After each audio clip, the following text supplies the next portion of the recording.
V4U media நேயர்களுக்கு வணக்கம்.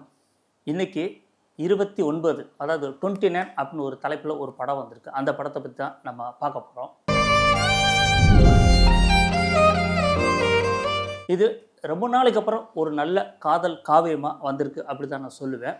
இது சமூக பொறுப்பு, லட்சிய விதை, வாழ்க்கை தேடல்னு நல்ல சிந்தனையை விதைச்சிருக்காங்க அப்படி தான் சொல்லணும். பொதுவாக பள்ளி கணக்குக்கும் வாழ்க்கை கணக்கும் பெரிய வித்தியாசம் இல்லை. பள்ளி கணக்கில் அந்த கணக்கை எளிமையாக கையாளுறக்காண்டி சூத்திரம் அப்படி சொல்ல வழிமுறைகளை சொல்லி கொடுப்பாங்க. அதே மாதிரி வாழ்க்கையில் எந்த விஷயத்தை எளிதாக கையாளணும் அப்படிங்கிற விஷயத்த அந்த பள்ளி கணக்கில் படித்த விஷயத்த வாழ்க்கையில் எளிமையாக நம்ம கையாளுங்கிற விஷயத்த அந்த விஷயத்த சொல்லியிருக்காங்க. இந்த எல்லா மனிதர்களுக்கும் நல்லா வாழணும் அப்படிங்கிற ஆசை இருக்கும். ஆனால் உழைக்கிறணும் அப்படிங்கிற எண்ணம் நிறைய பேருக்கு இருக்கிறது இல்லை. ஆனால் வாயில் சொல்லும்போது அப்படி இப்படின்னு சொல்லுவாங்க. ஆனால் சொன்னால் ஒரு லட்சிய நோக்கத்தோடு போகும்போது நம்ம கவனம் அதுலேயே நோக்கி போனால் அந்த விஷயத்தில் நம்ம ஜெயிக்கிறோம். ஆனால் அதை தாண்டி நம்ம கவனம் தசை திரும்பி வேறு பக்கம் போகும்போது நம்ம சிந்தனைகள் அடிபட்டு போகுது, லட்சியமும் அங்கே தடைப்பட்டு போகுது. ஸோ அப்படி ஒரு விஷயத்தை அந்த படத்தில் எளிமையாக எல்லாருக்கும் புரிகிற மாதிரி சொல்லியிருக்காங்க. இந்த படத்தை ஹவுஸ் ப்ரொடக்ஷன் மற்றும் ஸ்டோன் பெஞ்சு நிறுவனம் சார்பாக இயக்குனர் ரோகேஷ் கனகராஜ், இயக்குனர் கார்த்திக் சுப்ராஜ் இருவரும் இணைஞ்சு இந்த படத்தை தயாரிச்சுக்காங்க. ரத்னகுமார் எழுதி இயக்கியிருக்காரு, ஷான் ரோல்டன் இசையமைச்சிருக்காரு, மாதேஷ் மாணிக்கம் கேமரா ஒர்க் பண்ணியிருக்காரு, RS சதீஷ்குமார் எடிட்டிங் பண்ணியிருக்காங்க. நடிகர்கள் அப்படின்னு பார்த்தீங்கன்னா வித்து, பிரித்தி அஸ்ரானி, ஷானஸ் பாத்திமா, பிரேம்குமார், அவினாஷ், மாஸ்டர் மகேந்திரன் ஒரு முக்கியமான ரோலில் பண்ணியிருக்காரு. இன்னும் சிலரும் நடிச்சிருக்காங்க. இந்த படத்தோட ஒன்லைன் அப்படி பார்த்தீங்கன்னா கதாநாயகன் அவருக்கு பெருசாக 29 வயசாகி இதுதான் நம்ம வாழ்க்கையோட பார்டரு. 30 வயசாகிட்டா யாரும் பொண்ணு கொடுக்க மாட்டாங்க, வேலை கிடைக்காது, வீட்டில் சாப்பாடு போடாமல் திட்டுவாங்க, சமூகத்தில் எல்லாம் ஏளனம் வீசுவாங்க.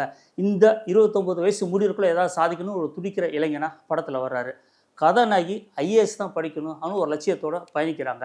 கதாநாயகனோட நண்பர் பெரிய இயக்குனர் ஆகணும் ஒரு வெறியோடு அவர் லட்சியமாக சுற்றிட்டு இருக்காரு. கதாநாயகனோட அம்மா அப்பா ஊர் நல்லா இருக்கணும், ஊரெல்லாம் மரம் நட்டு பசுமை மாற்றணும், குளத்தோட தூர் வாரணும், அதாவது ஆக்கிரமிப்பு செய்யப்பட்ட ஊரில் ஆக்கிரமிப்பு செய்யப்பட்ட இடங்கள்லாம் மீட்டு இந்த ஊரை பசுமையாக்கணும் அப்படின்னு லட்சியத்தோடு பயணிக்கிறாங்க. இவங்க எல்லாரோட லட்சியமும் ஜெயிச்சிச்சா அப்படிங்கிறத அந்த கதையோட ஒன்லைன். படம் ஜெயிச்சாங்களா என்ன ஆச்சுங்கிறத படத்தை பார்த்து தெரிஞ்சுக்கலாம். ஆனால் இந்த படம் ரொம்ப நாளைக்கு அப்புறம் ஒரு நல்ல படத்தை பார்த்தா மன நிறைவு எனக்கெல்லாம் இருக்குது. இந்த படத்தை லோகேஷ் கனகராஜும் கார்த்திக் சுப்ராஜ் ஏன் இவ்வளவு முனைப்பாக செயல்பட்டாங்க அப்படின்னா கதை அந்தளவுக்கு ஒரு அழுத்தமான கதையாக இருந்ததுனால தான் அவங்க சூஸ் பண்ணியிருப்பாங்க. நல்ல கதைக்கு நடிகர்கள் அவசியம் இல்லை அப்படிங்கிறத எத்தனையோ படங்கள் நிரூபிச்சிருக்கு, இதுவும் அப்படி தான் நிரூபிச்சிருக்கு. ஏன்னா ஒரு புதுமுகங்கள் ஜெயித்த படங்கள் அப்படின்னு பார்த்தீங்கன்னா ரொம்ப நம்ம சிறப்பமாக தான் சொல்ல முடியும். முற்றிலும் புதுமுகங்கள் இருந்து ஜெயித்த படம் சுப்பிரமணியபுரம் சொல்லலாம். அதன் பிறகு பெரிய அளவு பேசப்பட்ட படம்னா இயக்குனர் KJ சுரேந்தரிக்கு மாயப்பம்பவனத்தை சொல்லலாம். ஏன்னா மீதியெல்லாம் நம்ம கவனத்தை மீறி ஈர்க்கலை அப்படிங்கிறது தான் உண்மையான விஷயம். ஸோ இந்த படம் நிறைய புதுமுகங்களை போட்டிருந்தாலும் கவனத்தை ஈர்த்திருக்காங்க. இந்த கதை தான் முக்கியம் அப்படிங்கிறதுல இயக்குனர் ரொம்ப தேர்வாக இந்த படத்தை இயக்கியிருக்காங்க அப்படி தான் சொல்லணும். இதில் இந்த படத்தோட மிகப்பெரிய வெற்றி காரணம் முதல் இயக்குனர் தான் மிகப்பெரிய பொறுப்பு அவருக்கு. ஏன்னா புதுமுக நடிகர்கள் வச்சு இவ்வளோ பெரிய வலுவான கதையை எளிய முறையில் சொன்னது ரொம்ப அற்புதமாக இருக்குது. இயக்குனருக்கு ஈக்குவலாக இசையமைப்பாளர் படத்தில் படம் ஃபுல்லாக நம்ம இளையராஜாவை ஞாபகப்படுத்துகிற மாதிரி நிறைய RR பின்னணி இசைகள்லாம் ரொம்ப இளையராஜாவை ஞாபகப்படுத்துகிற மாதிரி ரொம்ப அழகாக கதையோட ஒன்று பேர் ரொம்ப ரொம்ப பிடிச்ச மாதிரி இருக்குது. அதை தாண்டி நடிகர்களும் நடிகை ரொம்ப நல்லா நடிச்சிருக்காங்க. கதாநாயகனோட நண்பராக வர்ற அஸ்வின் நிறைய இடத்துல நகைச்சுவை, அதாவது ஒரு மதுப்பிரியராக வந்தாலும் நிறைய இடத்துல நம்மளை சிரிக்க வச்சு கைதட்டி ரசிக்க வைக்கிறாரு. கதாநாயகி நடனத்தில் மிக தேர்ந்தவங்களாக இருக்காங்க பேர். இவங்களுக்காண்டியே ஒரு 2 பாடல்கள் வச்சு, அதாவது பாடலில் சும்மா ஒரு 2 நிமிஷம் நடனம் ஆடுற மாதிரி ஒரு அசைவுகளை காட்டும்போது மிகப்பெரிய நடன அதாவது நடனத்தை தெளிவாக முறையாக கற்றுட்டு வந்தவங்க அப்படிங்கிறது அவங்க நடன அசைவுகள்லே தெரிய வருது. தமிழ் சினிமாவில் இந்த நாயகியெல்லாம் ஒரு நல்ல இடத்த பிடிப்பாங்கன்னு எனக்கு நம்பிக்கை. நாயகனுமே நல்லா நடிச்சிருக்காரு. அவருக்குமே ஒரு புதுமுகமாக இருந்தால் கூட அதாவது இந்த கொடுத்த வேடத்தை கெடுக்காமல் நல்லா பண்ணிட்டார். எல்லா நடிகரும் ரொம்ப நல்லா நடிச்சிருக்காங்க. இந்த படத்துக்கு இன்னொரு ப்ளஸ் அப்படின்னு பார்த்தீங்கன்னா வசனங்கள் தான். நிறைய இடத்துல நம்ம ரசித்து கைதட்டி ரசிக்கிற மாதிரி வசனங்கள். எப்படி இசையமைப்பாளர் முக்கியமாக படத்துக்கு இருக்காரோ, கதாநாயகம் எவ்வளோ முக்கியமாக இருக்காங்களோ, இயக்குனரோட பங்களிப்பு எவ்வளோ நல்லா இருக்கோ, அதை போல் வசனங்களும் படத்தில் நிறைய இடத்துல தேட்டரில் கைதட்டி ரசிக்கிற மாதிரி வச்சுருக்காங்க. வாழ்க்கையே வேண்டான்னு வெறுப்பாக போகிறவனுக்கு வேண்டி விரும்பி ஒரு பொண்ணு வந்தால் அந்த வாழ்க்கை எப்படி இருக்கும் அப்படின்ற மாதிரி ஒரு வசனம். சிலை வைக்கிற அளவுக்கு நம்ம பெரிய வளரனா கூட உழ வைக்கிற அளவுக்கு வளர்ந்துருக்கோமே அப்படிங்கிற காட்சியெல்லாம் சிரிப்போட நல்ல ஒரு சிந்தனையை தூண்டுற வசனமாக இருக்குது. இது மாதிரி படத்தில் நிறைய இடத்துல வசனங்கள் ரொம்ப நம்ம அற்புதமாக ரசிக்கிற மாதிரி படத்தில் பண்ணியிருக்காங்க.